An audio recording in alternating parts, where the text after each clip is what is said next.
आसनसोल पश्चिम zone अंतर्गत आने वाले 17 स्कूलों के विद्यार्थियों को लेकर शुक्रवार को आसनसोल के चेलीडंगाल रेलवे मैदान में खेल कूद प्रतियोगिता का आयोजन किया गया।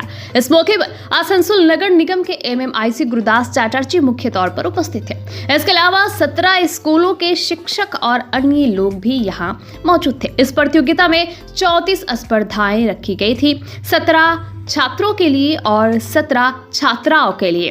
इस मौके पर गुरुदास चैटर्जी ने विद्यार्थियों को संबोधित करते हुए कहा कि पढ़ाई के साथ साथ खेलकूद भी बहुत जरूरी है, खासकर आज के आधुनिक युग में जब बच्चे ज्यादातर समय मोबाइल लैपटॉप में बिता रहे हैं। ऐसे में मैदान में आकर खेलकूद करना बहुत जरूरी हो जाता है।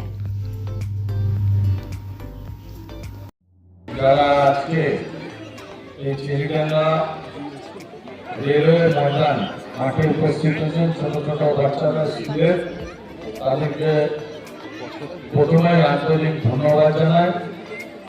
বর্তমান যুগে টিভি, মোবাইল, ল্যাপটপ এই যুগে যে বাচ্চারা মাঠে আসছেন, তাদের শরীর চর্চা করছেন, তাদের অভিভাবক অভিভাবিকা সবাইকে ধন্যবাদ জানাই।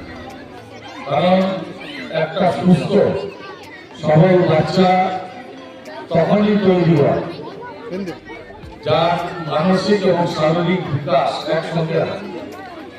আজকের দিনে মাঠে আসার প্রয়োজনীয়তা আছে। আমাদের মাননীয় মুখ্যমন্ত্রী এই স্পোর্টসের ব্যাপারে স্কুল থেকে খেলাধুলায় মান উন্নয়নের জন্য প্রচুর টাকা বরাদ্দ করে। তাই এর যে লাভ সেটা আমাদের তুলে নিতে হবে। যারা অভিভাবকরা এখানে বাচ্চাদের নিয়ে এসছেন তাদেরকে আন্তরিক ধন্যবাদ জানাই। আপনারা এইভাবেই আপনাদের বাচ্চাদের মানুষ করুন এবং তারা নিজের নিজের জায়গায় যাতে প্রতিষ্ঠিত হয় সেই ব্যবস্থা সরকার করবে। এই কথা বলে সবাইকে ধন্যবাদ জানিয়ে